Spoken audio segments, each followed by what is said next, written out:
I'm Tessa with Early Learning with Tessa Baden. We reorganized the playroom and I decided that this is an opportunity to share a little bit about what I would do in the classroom, or if you are a person who likes children to put things back where they belong, this can really help you. So let's get started. I kind of watched what Della Ann was playing with and how she was using materials a little bit for the last 2 weeks or so. Those are what I'm going to make sure I have space for on her shelf for her to get to on her own. She is into string.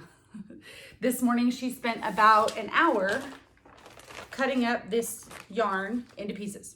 She was making food. If I want her to stay focused and interested and having quality type play that I'm not having to keep her focused on, then I need to pay attention to what she likes to do and provide those materials. So I know I need to have yarn and string available to her. If you want your child to clean up this separately, then you have to be ready for when they've used both kinds of string and they're all mixed together for them to take it apart. I don't like to worry about that minuscule type of detail because that means that I have to follow through and say, no, this kind of string goes here and this kind of string goes here. So I don't want to have to do that. I want her to be able to pick up all the string that she played with, put it in the basket that is where she found it, and then be done with it. I'm not putting all of this string because then she will take all of it out and have to clean all of it up. I'm going to take some of the string and put it away in the other room, and it will come out if we need it, right? So if she has a project that says, and she's made a plan and she really needs a lot more string, we can always go get it. So I'm gonna need a basket for about this much. So I'm gonna look in my baskets and I found one. So this is even kind of a small basket for this because you kind of want it to look, if any of you have ever worked retail, like shoppable. So if it's so full that it's overwhelming, that's not always a good look. So I'm about to start my first, what we call queuing system or label. I'm going to draw a bunch of strings. Whatever word you plan on using for that material is what you want to write. You want to draw a picture, a simple picture, and a simple word. You want to be really thoughtful about this. She's a reader, and actually the AR sound is something that she's currently noticing and wanting to know how it sounds. So I'm just going to do lowercase letters. There's my label for yarn. I'm gonna make 2 of them. I'm gonna recreate about the same picture and write the word one more time. One will need to be attached to the basket. I just use a small piece of pipe cleaner. I poke a hole through the picture. The pipe cleaners have like a little sharp piece at the end, and usually you can just kind of like poke it through a piece of paper. Yeah, just like that. There it is. You just made a label. I can put it on the basket like this. So now she knows when it's cleanup time, this is the basket that we intend to use for the yarn. I will put the exact same picture here on the shelf. So like I said before, when a child comes to put it away, they'll match the item to the picture, then the basket to where it belongs on the shelf. There you go. And I don't tape down until I'm done deciding where everything goes. I would suggest always to use a clear container. If a young child can't see what it is, they're more likely to forget that it's there or what to use it for. And then you'll end up having things on your shelf that are, they're out of sight, out of mind. If they're in a basket, the child can see clearly inside of it. But if it's in a plastic clear container, they're more likely to be able to see it and use it. When you put your things on your shelf, your child or your students will tell you if it's working. Cleanup time can actually be a learning experience if you have the right kind of environment that's gonna support that. So as I go through, I notice I have pipe cleaners. Well, both string and pipe cleaners can hold things together. Anne's looking for a material that holds things together, then she could look on this shelf. The next row, I know that my daughter uses a lot of things that mark. So we've got watercolors, need a container. We've got the dot painters that need a container. We've got the golf pencils that need a container. We've got pens. We've got special little heart-shaped crayons. So we've got our shelf for things that hold things together, for things that mark. Now we are going to do a shelf of things that take apart. So we've got hole punchers, Really good for practice with getting our muscles strong, making confetti, things like that. We have scissors that take things apart. Just show you one thing that I made a decision about before this part of the process. For a long time, I'm a big fan of loose parts. So I had these little glass jars. One had buttons. I also had like sequins and jewels. Let me tell you about those small pieces. We had a lot of fun with them. They were in the playroom and in the dining room and in the hallway. When I looked at how many small pieces we had had so much fun with were around me, I was extremely overwhelmed. So take a 4-year-old and the words cleanup and all this all over the house. And you can imagine that we had a hard time. So these materials are not being taken away. I never once told her, if you don't clean them up, I'm gonna put them away. So I needed to make an adult size decision to have these materials available, but in a new and different way. That is my job as the adult, is to pay attention to what is happening with the materials and how we can make better decisions with them. She's really interested right now in mixing things and putting things together. So since she does like that, I have these like larger size pom-poms that I picked out. I have a bag full of different size pom-poms. The tiny ones are hard to clean up. There's a lot of them. I picked out just the big ones so she can use this material to still make her stews and have fun with them. But when it's time to clean up, they're not so overwhelming. They're easy to pick up and there's not quite as many of them.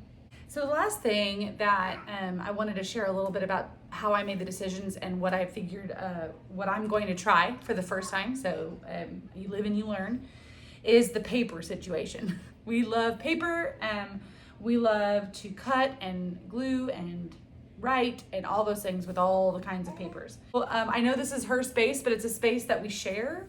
And so like as a teacher, if you're a parent, you always have to consider everyone in the room. If it's gonna bother you and you want the child to clean it up nicer, then you need to have a better way to do it that makes sense for children, not just for you. I got this off of Amazon.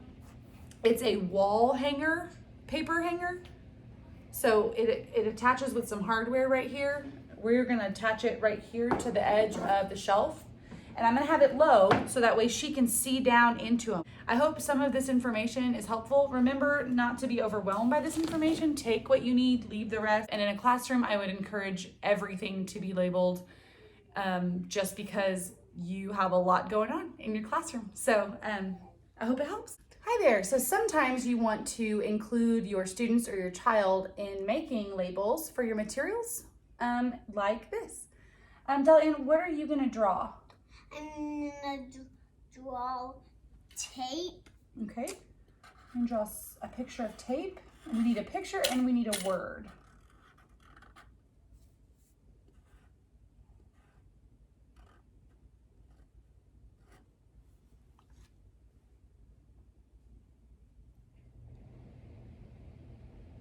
You want wood? A word. It's tape. So you draw a picture and you write the word tape. Tape.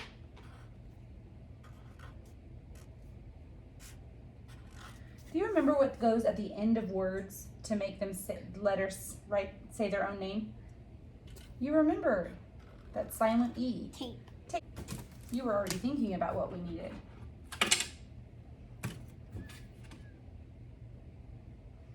All right. So we'll have one for the basket and one for the shelf. The same copy? Yeah, so that we know exactly where to put the material.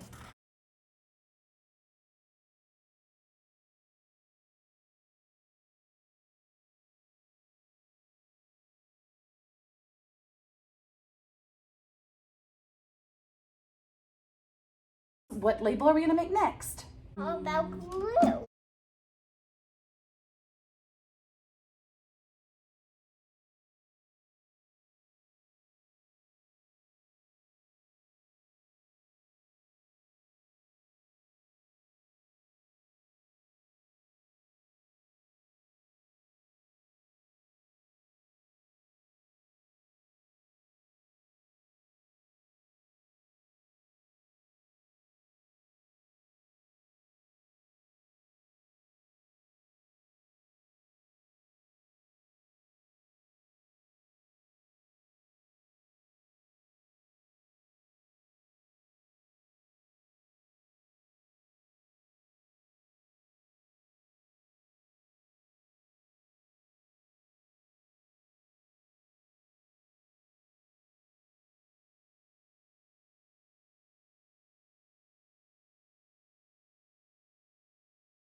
I wanted to share some of the labeling choices that you may be interested in using.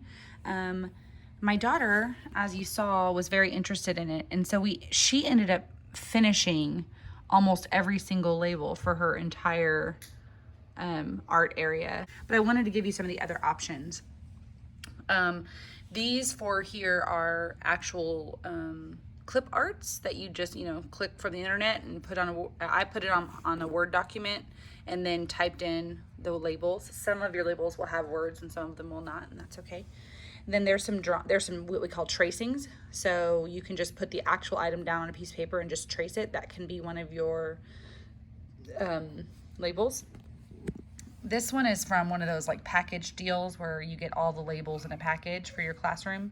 These four here are just my drawings. Remember, you don't need to be fancy. It just needs to be helpful for a child to figure out where it goes. And these two are actually photographs. And then I cut out words and put them on there before I got more efficient with my labeling. If you need the baskets to be in a certain place for everything to fit, you can shadow the shape of the basket, and then that way the child knows that it goes right in that spot. And you can put the label in the middle of it like that if you would like, or in front, either way. It's up to you.